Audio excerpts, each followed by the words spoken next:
Shalom, queridos. Louvado seja Deus, porque Ele tem nos alcançado a cada dia com a sua misericórdia. É a razão pela qual nós estamos aqui. E se vocês têm me acompanhado no Instagram, às 6 da manhã, se vocês têm me acompanhado no Instagram, às 18 horas, se têm me acompanhado no Facebook, ao meio-dia, já está por dentro do assunto desse avivamento que foi oficializado no dia 5 de abril, quando o nosso presidente deu toda a autoridade para nós jejuarmos. Tem nada melhor para iniciarmos um avivamento que não seja com jejum, arrependimento, quebrantamento, oração, meditação da palavra. Então, tomamos posse desse avivamento e estamos na leitura sistemática da Bíblia. Começamos em Gênesis capítulo 1, já passamos pelo 2º capítulo, 3º capítulo e agora estamos no 4º capítulo de Gênesis.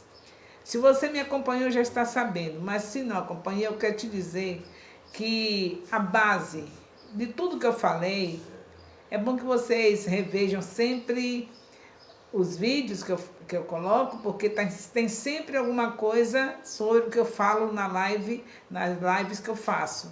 Você que não pode acompanhar as lives, você pega os vídeos e revejam os passados, os vídeos anteriores a esse, que você vai encontrar assuntos sobre Gênesis. Mas para você que está com essa dificuldade, eu quero dizer para você que o primeiro capítulo de Gênesis, nós tiramos a conclusão de que não temos que ter nenhuma polêmica em relação ao capítulo de Gênesis sobre os dias que foram criados, tudo que foi criado. Em 6 dias, Deus fazendo tudo aquilo que você vê no primeiro capítulo. No 2º capítulo de Gênesis, nós vemos o Senhor mostrando o período da inocência, que nós não sabemos quanto tempo passou, mas sabemos que teve um tempo onde Adão e Eva estavam inocentes, sem pecado. E quando chega no capítulo 3, nós vemos que eles caem no pecado. E aí você vai me acompanhando e verá no capítulo 4 o que está acontecendo no capítulo 4. A conclusão também que nós tiramos é que não temos que estar questionando no primeiro capítulo a situação de horário, se o dia ali que está descrevendo, cada dia era de 24 horas, se era de 1000 horas, não interessa isso para a gente. Quando Deus fez o Pentateuco, passou para Moisés a revelação, a intenção de Deus era desconstruir toda a idolatria que estava na cabeça dos israelitas, do povo hebreu, que estava no Egito 400 anos.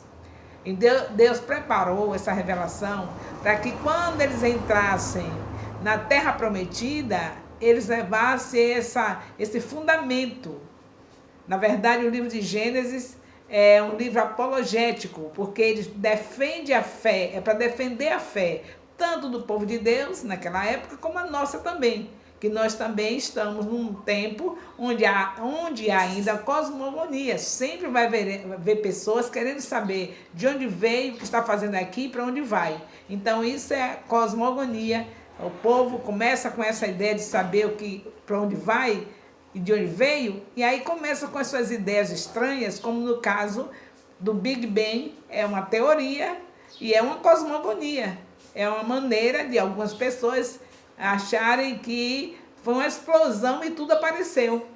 Então, Gênesis foi para desconstruir essa obra do diabo na cabeça dos israelitas, ou seja, do povo hebreu que estava no Egito 400 anos.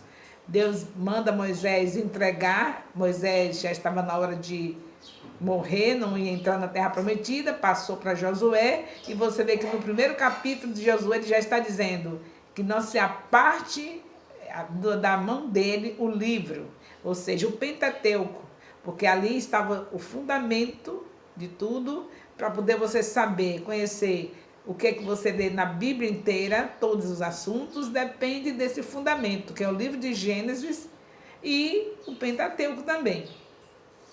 Então, está bem certo aí? Já está entendendo que não tem que você estar respondendo para ninguém como Deus fez? Se foi em 6 dias, se foi em um dia, se foi um dia valia Se um dia ela contava 24 horas, se contava 1000 dias, você não tem que estar se preocupando com isso. Tem que saber a finalidade de Gênesis, especialmente esse primeiro capítulo, que é mostrar que Deus é o Criador de tudo.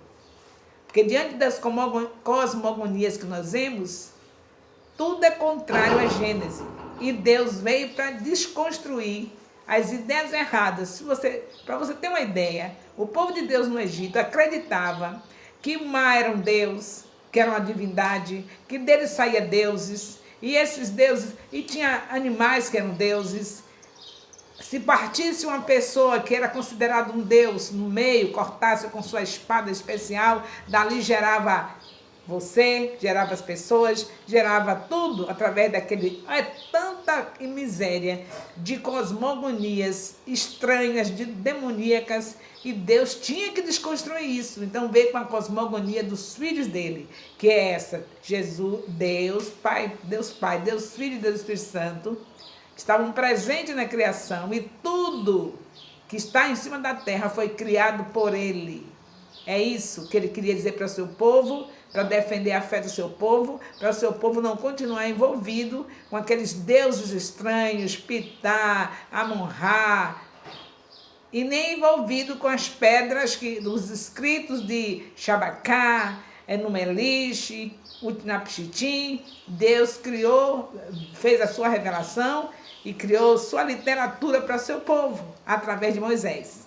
Então, primeiro capítulo, segundo capítulo, terceiro capítulo, já foi desenvolvido, nós já estamos entendendo algumas coisas, e aquilo que falta entender, o Espírito Santo vai continuar nos instruindo, e eu estou à disposição de vocês no gabinete para nós conversarmos sobre o livro de Gênesis, porque nós estamos no avivamento, nos últimos dias da Igreja na Terra, e não podemos ler a Bíblia de qualquer jeito.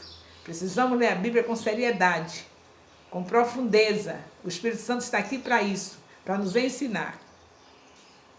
E agora no capítulo 4, o que é que nós encontramos? O primeiro homicídio, os filhos de Adão, que a essa altura Adão já estava arrependido, já confiando na promessa de Gênesis 3,15, mas já estava fora do Éden. E aí conheceu a Eva, gerou filhos, né? Gerou o Abel e o Caim, acontece logo essa tragédia.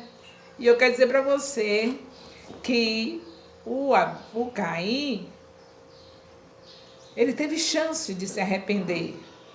É sinal que ele não seguiu o arrependimento do seu pai, porque está provado, nós sabemos que houve um arrependimento de Adão e de Eva, depois que saiu do paraíso. Até então eles estavam lá, viajando na maionese, sem entender que eles realmente precisavam pedir perdão a Deus. Foi preciso ser expulso do paraíso, e depois de expulso, nós acreditamos que eles confiaram na promessa de Gênesis 3,15. Tanto é que nós sabemos que Abel já agiu diferente. Não é porque você ensina a palavra dentro da sua casa que você pode garantir as reações dos seus filhos. Mas a sua obrigação é ensinar a palavra à criança, o caminho que ela deve andar. E não é depois que está crescido, não. É a criança. Porque o Senhor fala isso em Deuteronômio, capítulo 6, de 4 a 9. Para inculcar. Então, mesmo que Adão tivesse inculcado a palavra para Abel e para Caim, dizendo a ele: "Ó meu filho, nós pecamos, nós morávamos no paraíso", eles contaram a história com certeza para seus filhos. E papai fez isso, mamãe também, e Deus, o nosso Deus, nos tirou de lá, porque no céu não pode habitar pecado, tivemos que sair, mas ele deixou uma promessa de que ele enviaria um que seria nascido de mulher e que esmagaria a cabeça da serpente. E eu confio nessa promessa, mas só que Caim não confiou. Abel se sabe que confiou, porque Deus sonda os corações. Deus sonda os corações. O problema da oferta não era por causa de ser animal e ser fruta, não. O problema todo é o coração.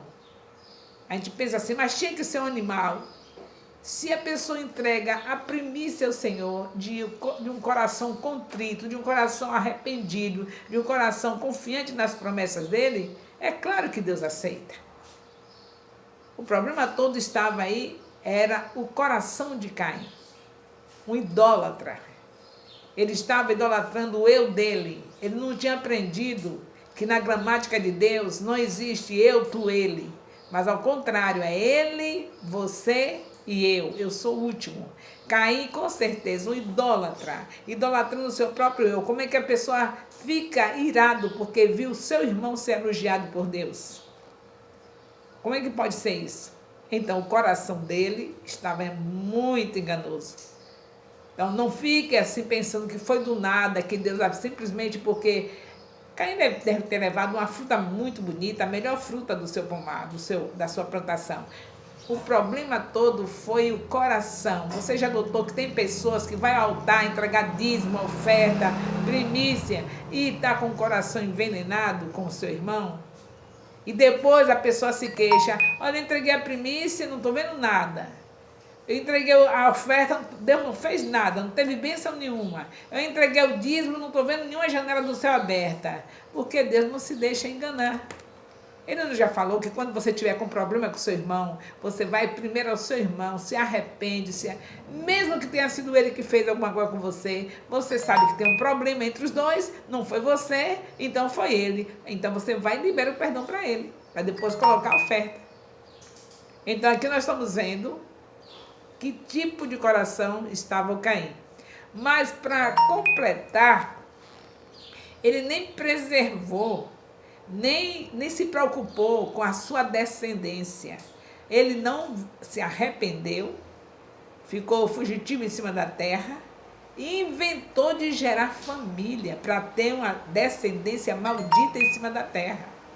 Quando a pessoa estiver numa situação dessa, como estava Caim, tem que primeiro se acertar com Deus, porque gerar família é coisa séria. Como é que a pessoa vai casar, gerar filhos envenenados pela ira, pelo ódio? Porque aquilo que está em nós passa para nossos filhos. Não tem para onde correr. Então Caim, além de ter tido um coração perverso, não submeteu aos ensinos do seu pai, porque se tinha um que acertou é porque o pai ensinou e a mãe ensinou. Agora ele escolheu a não fazer. É a mesma coisa que você vê lá, o Barnabé entregou tudo que vendeu, entregou tudo nos pés dos apóstolos. O que ele vendeu, entregou o dinheiro completo aos pés dos apóstolos. Já Ananias e Safira vendeu sua propriedade, foi enganar a Pedro e aos apóstolos, dizendo que estava entregando tudo e estava entregando faltando do dinheiro da propriedade. Ele não era obrigado a entregar, ele só não podia mentir. Ele podia não entregar, só dar metade ou não dar nada. Mas o pior de tudo foi que mentiu. Então, só essas situações que diante de Deus nada fica oculto e que depois você vê uma situação daquela, Ananias e Safira ser fulminado diante do altar e você diz, mas Deus fazer isso? Porque Deus sonda o coração. A gente tem a obrigação de detectar os enganos do nosso coração e de colocar diante de Deus em arrependimento. Porque Ele é santo, santo, santo. E todo o nosso êxito com Deus é se arrepender. Então nós precisamos estar conscientes disso e no nome de Jesus estejamos prosseguindo com esses ensinos. Não se esqueça, Deus está nos trazendo ao avivamento. Beijo no coração. Amo vocês.